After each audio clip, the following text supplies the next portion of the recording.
जी कहते इहे गो असरना पूरल हो।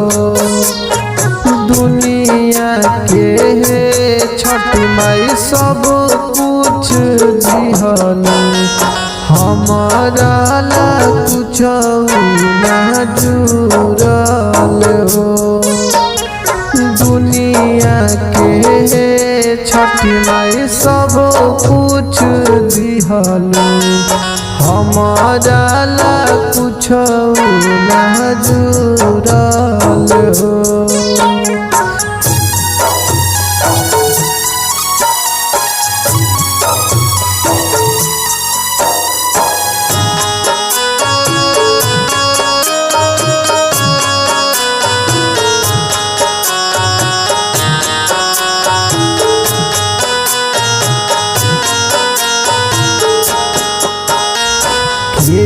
लेके जाई हो माथे पर दौड़वा, के कर पियारी ओहार हो।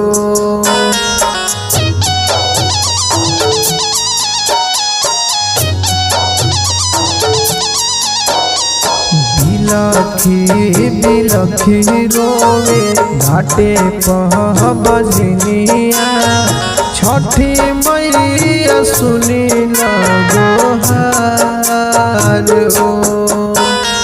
घाटे कोसी भरती आदित्य नाम धरती, लागल आसरावा के तुरल हो।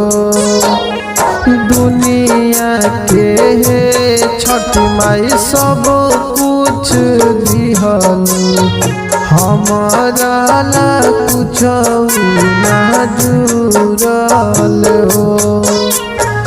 दुनिया के छठी माई सब कुछ दिहल, हमारा ला कुछ ना जुड़ल हो।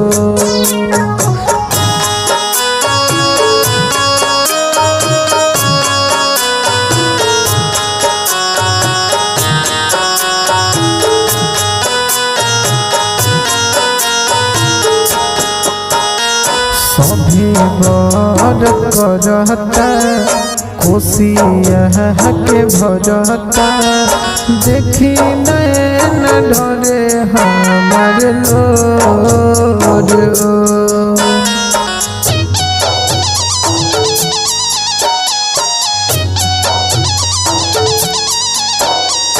हंसी हंसी दुनिया हो कहता बजनिया हो, सुनी मन पवन होला थोर हो।